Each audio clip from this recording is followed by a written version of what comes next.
Hi friends, നമ്മൾ Q3 results സെഷൻ്റെ faster പേസിലേക്ക് ഓൾമോസ്റ്റ് കടക്കാൻ തുടങ്ങി ഈ ആഴ്ചയോടുകൂടി. Now coming to the most critical part. ഈ വീഡിയോ പറയുന്നത് ഈ നടന്നുകൊണ്ടിരിക്കുന്ന Q3യിൽ പെർഫോം ചെയ്ത ഏതാനും ചില സ്റ്റോക്കുകളെ കുറിച്ചുള്ള ഡീറ്റെയിൽ ആണ്. This video is absolutely not a recommendation. നിങ്ങൾ ശ്രദ്ധിക്കണം, Q3 റിസൾട്ട് നല്ലതായതുകൊണ്ട് മാത്രം സ്റ്റോക്ക് ചാടി കയറത്തില്ല. ഒരു എക്സാമ്പിൾ ഞാൻ നിങ്ങളോട് പറയാം. നിങ്ങൾ പോയി നിങ്ങൾ ചെക്ക് ചെയ്ത് നോക്കും. കഴിഞ്ഞ ക്വാർട്ടറിലെ മഹാരാഷ്ട്ര സിമുലസിൻ്റെ റിസൾട്ട് വാസ് ഫെൻറ്റാസ്റ്റിക് ആക്ച്വലി. എന്താ സംഭവിച്ചത്? റിസൾട്ട് വന്ന പിറ്റേ ദിവസം മുതൽ സ്റ്റോക്ക് വൻ കറക്ഷനിലേക്ക് പോയി. ശരിക്കും ഇഫ് ഐ കറക്റ്റ് 455 എന്ന് സംതിങ് അറൗണ്ട് 280 270 ലെവലിലേക്ക് പോയി. ശരിക്കും ഡ്രോഡൗൺ എത്രയാണ് വന്നിരിക്കുന്നത്? സംതിങ് അറൗണ്ട് 40% അല്ലേ? അറൗണ്ട് 40% ഡ്രോഡൗണാണ് വന്നിരിക്കുന്നത് ബെസ്റ്റ് റിസൾട്ട് കൊടുത്തതിന് ശേഷം. നിങ്ങൾ എന്നോട് ചോദിക്കും, റിസൾട്ട് അല്ലെങ്കിൽ പിന്നെ എന്താണ് സ്റ്റോക്കിനെ കയറ്റുന്ന ഘടകങ്ങൾ എന്താണെന്ന് വെച്ചാൽ, നമ്മളൊരു ക്വാർട്ടർ റിസൾട്ട് മാത്രം നോക്കിയോണ്ട് കാര്യമില്ല. ഈ ക്വാർട്ടർ റിസൾട്ടിൻ്റെ ഇമ്പാക്റ്റ് ഓൺ ബിയോണ്ട് ലൈഫ് കൊണ്ട് നമ്മൾ ചെക്ക് ചെയ്യണം. അതുപോലെ തന്നെ നിങ്ങൾ സ്റ്റോക്കിൻ്റെ വെബ്സൈറ്റിൽ കയറിയിട്ട് ഏണിംഗ് കോൾ എന്ന് പറയുന്ന സംഗതിയുണ്ട്. ഏണിംഗ് കോൾ നിങ്ങൾ കേൾക്കണം. ഏണിംഗ് കോളിൽ നിയർ ടൈം ചലഞ്ചസ് കാണും, നിയർ ടൈം ഓപ്പർച്യൂണിറ്റീസ് കാണും, അതുപോലെ തന്നെ ഓർഡേഴ്സ് ഇൻ ഹാൻഡ് എന്നുള്ള ഡീറ്റെയിൽ കാണും. ഈ ഓർഡർ എത്ര സമയത്തിനും നമ്മൾ കമ്പനി എക്സിക്യൂട്ട് ചെയ്യണം എന്നുള്ളതിൻ്റെ ഡീറ്റെയിൽ കാണും. ആ ഓർഡർ എക്സിക്യൂട്ട് ചെയ്യാനായിട്ടുള്ള കമ്പനിയുടെ challenges, for example raw material കിട്ടാതിരിക്കുക, അല്ലെ മെഷീൻ അല്ലെ പ്ലാന്റ് ഷട്ട് ഡൗൺ വരിക, ഇങ്ങനെയൊക്കെയുള്ള ചലഞ്ചസ് അതിനകത്ത് കാണും. അങ്ങനെ ഓവറോൾ സമ്മറി വളരെ ക്ലിയർ ആയിട്ട് കമ്പനി പറയും. പല സ്മോൾ ക്യാപ് കമ്പനികൾക്കും ഏണിങ്സ് കോൾ എന്ന് പറയുന്ന ആ ഒരു സംഗതി ഇല്ലാതിരിക്കും. അപ്പോൾ നിങ്ങൾ എന്താ ചെയ്യേണ്ടതെന്ന് വെച്ചാൽ, നിങ്ങൾ വെബ്സൈറ്റിൽ കയറിയ ശേഷം അവർ വരുന്ന ഇൻപുട്സ് വെച്ച് നിങ്ങൾ അസസ് ചെയ്യുക. കമ്പനിയുടെ കറണ്ട് സ്ട്രക്ചർ എന്താണ്, കമ്പനിയുടെ കറണ്ട് ഓർഡർ ഇൻ ഹാൻഡ് എന്താണ്, ശരിക്കും ചലഞ്ചസ് എന്താണ്, എത്ര നാളിലും നമ്മൾ ഈ ഓർഡർ എക്സിക്യൂട്ട് ചെയ്താൽ പൈസ കമ്പനിക്ക് തിരിച്ചു കിട്ടും. ഇങ്ങനത്തെ കാര്യങ്ങളെല്ലാം വർക്കൗട്ട് ചെയ്യുമ്പോഴാണ് നിങ്ങൾക്ക് ബേസിക്കലി ഡിമാൻഡ് അനാലിസിസ് എന്ന് പറയുന്ന സംഗതിയിലേക്ക് എത്താൻ സാധിക്കുന്നത്. ഈ ഡിമാൻഡ് അനാലിസിസാണ് ശരിക്കും ഒരു കമ്പനിയുടെ പ്രൈസിനെ കയറ്റി കൊണ്ടുപോകുന്നത്.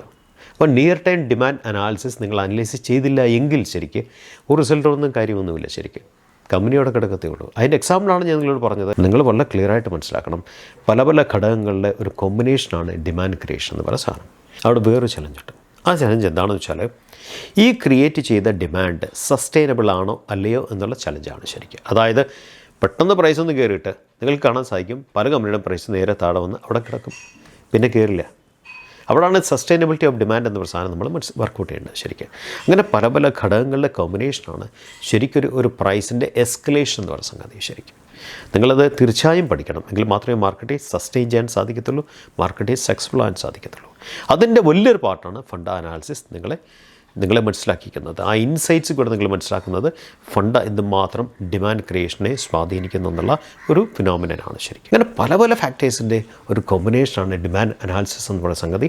നിങ്ങളത് തീർച്ചയായും പഠിച്ചിരിക്കണം ശരിക്കും. അതുകൊണ്ട് തന്നെ ഞാൻ നിങ്ങളോട് ക്ലിയറായിട്ട് പറയുന്നു, this video is absolutely not a recommendation. നിങ്ങൾ ജസ്റ്റ് മനസ്സിലാക്കുക, അങ്ങനത്തെ സ്റ്റോക്കുകൾ നിങ്ങൾ കൂടുതൽ പഠിക്കാൻ ശ്രമിക്കുക. മനസ്സിലാക്കുക, ഈ ലേണിങ്സാണ് നാളെ നിങ്ങളൊരു ബെറ്റർ പ്രൊഫഷണലായിട്ട് മാറ്റുന്ന വലിയൊരു ഘടകം ശരിക്കും. അതിനുള്ള ലേണിംഗ് ഇൻപുട്സ് മാത്രമാണ് ഞാൻ നിങ്ങളോട് ഷെയർ ചെയ്യുന്നത് ശരിക്കും. ആ ഇൻപുട്സ് നിങ്ങൾ റൈറ്റ് ആയിട്ട് യൂസ് ചെയ്താൽ absolutely you will become A fantastic trader over A period of time ശരിക്കും. അത് ലേൺ ചെയ്യുന്നതിലാണ് നമ്മുടെ ഇമ്പോർട്ടൻ്റ് ആയിട്ടുള്ള പോയിൻ്റ് ഇരിക്കുന്നത് ശരിക്കും, ഫോക്കസ് വേണ്ടത് ശരിക്കും. അപ്പോൾ നമുക്ക് വീഡിയോയിലേക്ക് കിടക്കാം. ആദ്യത്തെ കമ്പനി മോൾടെക് ടെക്നോളജീസ് ആണ്. മോൾടെക് ഗ്രൂപ്പിൽ പെടുന്ന ഒരു കമ്പനിയാണ് മോൾടെക് ടെക്നോളജി. നമുക്ക് അവരുടെ റിസൾട്ടിലേക്ക് കിടക്കാം. കഴിഞ്ഞ ഡിസംബറിൽ ഈ കമ്പനി കൊടുത്ത ഓപ്പറേറ്റിംഗ് പ്രോഫിറ്റ് 2.52 ക്രോസ് ഉണ്ടായിരുന്നുള്ളൂ. അത് ഈ ഡിസംബറിൽ 13.18 CR ആയിട്ട് ഷൂട്ടപ്പ് ചെയ്തു ശരിക്കും. So year on year OPM margin 10.61% എന്നുള്ളത് 32.38% ആയിട്ട് മാറി. ഓൾമോസ്റ്റ് 3 times അല്ലേ. ഇനി സ്വീക്കേഷൻ നോക്കാൻ നേരത്ത് കഴിഞ്ഞ സെപ്റ്റംബറിൽ 10.14 കോടി എന്നുള്ള ഓപ്പറേറ്റിംഗ് മാർജിൻ 13.18 CR ആയിട്ട് മാറി. OPM പെർസെൻറ്റേജ് 29.20 എന്നുള്ളത് 32.38 ആണ് മാറി. ഇനി നിങ്ങൾ സെയിൽസ് നോക്ക്, 23.75, 28, 34, 40. സോ ഹ്യൂജിലി വ്യത്യാസമാണ് വന്നുകൊണ്ടിരിക്കുന്നത് അല്ലേ. നാച്ചുറലി ഇത് കമ്പനിയുടെ ഹോൾ നെറ്റ് പ്രോഫിറ്റ് ട്രാൻസ്ലേറ്റ് ചെയ്യും. 1.61 ക്രോസിൽ നിന്നും 6.85 ക്രോസിലേക്ക് മാറി. അവിടുന്ന് 9.21 ക്രോസിലേക്ക് വീണ്ടും മാറി. സോ 1,67,00,000 രൂപയെന്നാണ് ടോട്ടൽ പ്രോഫിറ്റ്. നെറ്റ് പ്രോഫിറ്റ് 9,21,00,000 മാറിയത്. സംതിങ് അറൗണ്ട് എത്ര ടൈംസ് ആണ് വ്യത്യാസം വന്നത്? ശരിയല്ലേ, 5 times ആണ് വ്യത്യാസം വന്നത്. 5 to 6 times ആണ് വ്യത്യാസം വന്നിരിക്കുന്നത്. EPS നോക്ക്, 59 പൈസയിൽ നിന്ന് EPS 2.43 രൂപയായി. ഇവിടുന്ന് 3.26 രൂപയായിട്ട് ഷോർട്ടപ്പ് ചെയ്തു. അടുത്ത കമ്പനി കുപ്പിഡാണ്. സോ കുപ്പിഡ് റിസൾട്ടിലേക്ക് നമുക്ക് കിടക്കാം.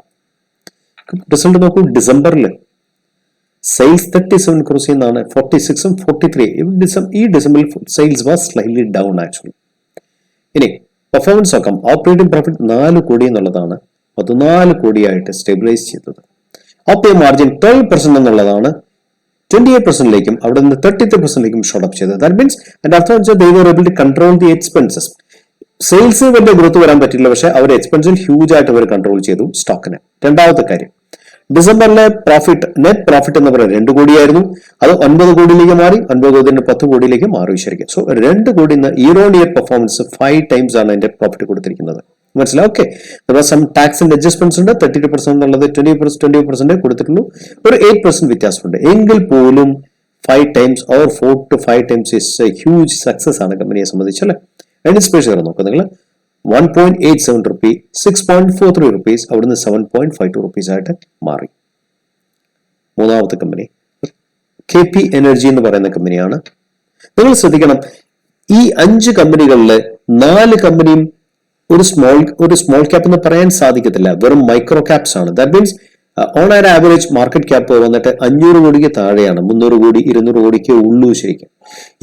ഞാൻ ഇന്ന് പ്രസന്റ് ചെയ്യുന്ന 5 കമ്പനികളിൽ ഒരു കമ്പനി മാത്രമേ ഉള്ളൂ മിഡ് ക്യാപ്പ് ആയിട്ട്.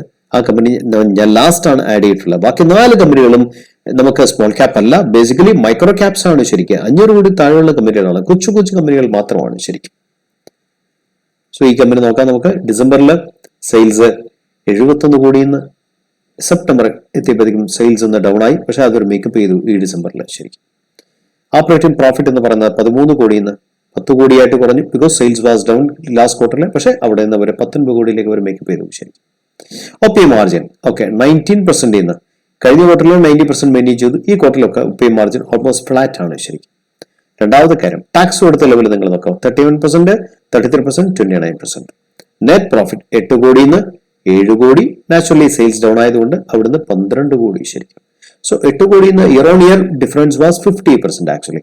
അത് ഏർണിംഗ്സ് പെർ ഷെയർ 6.93 പൈസന്ന് 5.86 പൈസ, ബിക്കോസ് സെയിൽസ് വാസ് ഡൗൺ.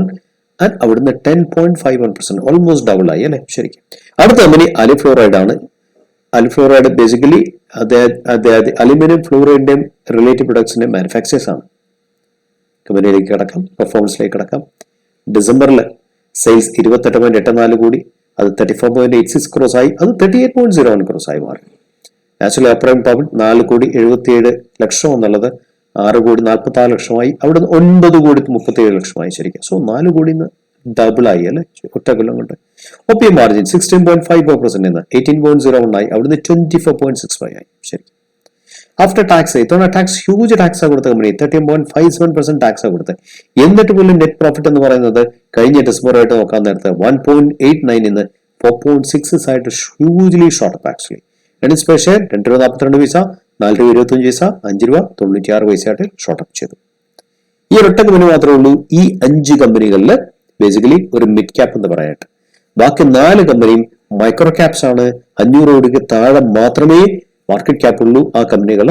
മനസ്സിലായി? അതൊരു സ്മോൾ ക്യാപ്പ് പോലും അല്ല. ഈ കമ്പനി മെസ്ബോണ്ടോക്ക് ഈസ് ആബ്സല്യൂട്ട്ലി മിഡ് ക്യാപ്പ് കമ്പനിയാണ് ശരിക്കും. പെർഫോമൻസ് ഒക്കെ കഴിഞ്ഞ quarter performance, that means Q2 performance വന്ന ക്വാർട്ടറിൽ ഇറ്റ് വാസ് ബിറ്റ് ഡൗൺ ആയിരുന്നു ശരിക്കും.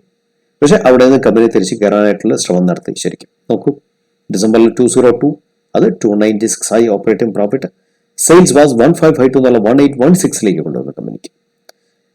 അവിടുന്ന് OPM പെർസെന്റേജ് 13% എന്നുള്ളത് കഴിഞ്ഞ ക്വാർട്ടറിൽ 7% ഉണ്ടായിരുന്നുള്ളൂ, അതിനെ 16% ബെസ്റ്റ് OPM പെർസെന്റേജ്. നിങ്ങൾ നോക്കി ഈ ലെവലിൽ ഡിസംബർ 2019 മുതൽ ഡിസംബർ 2022 വെച്ച് ടോപ്പസ്റ്റ് OPM പെർസെന്റേജ് ആണ് 16% എന്ന് പറയുന്നത്. ബാക്കിയൊന്നും ആ ടോപ്പിലേക്ക് വന്നിട്ടില്ല. മാക്സ് വന്നിരിക്കുന്നത് മാക്സ് കഴിഞ്ഞ ഡിസംബറിലാണ് 13% വന്നിട്ടുള്ളൂ. So the best OPM percentage ആണ് കഴിഞ്ഞ 3 കൊല്ലത്തിനുള്ളിൽ കമ്പനി കൊടുത്തിരിക്കുന്നത് ശരിക്കും. ബാക്കിയുള്ള പെർഫോമൻസ് നോക്കും നിങ്ങൾ. നെറ്റ് പ്രോഫിറ്റ് വാസ് 218 ആയിരുന്നു കഴിഞ്ഞ കൊല്ലം, അത് 200 ക്രോസ് ആയിട്ട് ഒന്ന് ഡൗൺ ആയി, ബിക്കോസ് സെയിൽസ് വാസ് ഡൗൺ. അവിടെ നിന്ന് വരെ കമ്പനി പിക്കപ്പ് ചെയ്ത് 337 കോടിയിലേക്ക്, 218 337 കോടി എന്ന് പറഞ്ഞാൽ സംതിങ് 50% കയറ്റി അല്ലെ ശരിക്കും. ആൻഡ് കഴിഞ്ഞ സ്വീക്കൻഷൻ നോക്കാൻ നേരത്തെ 200 കോടി 337 കോടി, ഇറ്റ് വാസ് ഹ്യൂജ്ലി 60-65% ആണ് ടോട്ടൽ പെർഫോമൻസിൽ. സ്വീക്കൻഷൻ നോക്കാൻ നേരത്തെ വന്ന വ്യത്യാസം അത് ഏർണിംഗ്സ് പെർ ഷെയർ വരാൻ നേരത്തെ 10.80 പൈസ, 9.94 പൈസ, 16.72 പൈസ. So company has given a fantastic result actually. Friends, നിങ്ങൾ ഈ വീഡിയോ കണ്ടുകാണെന്ന് ഞാൻ വിശ്വസിക്കുന്നു. ഞാൻ വീണ്ടും നിങ്ങളോട് തുറന്ന് പറയുന്നു, this not an absolute recommendation. ഇത് റെക്കമെൻഡേഷൻ വീഡിയോയല്ല.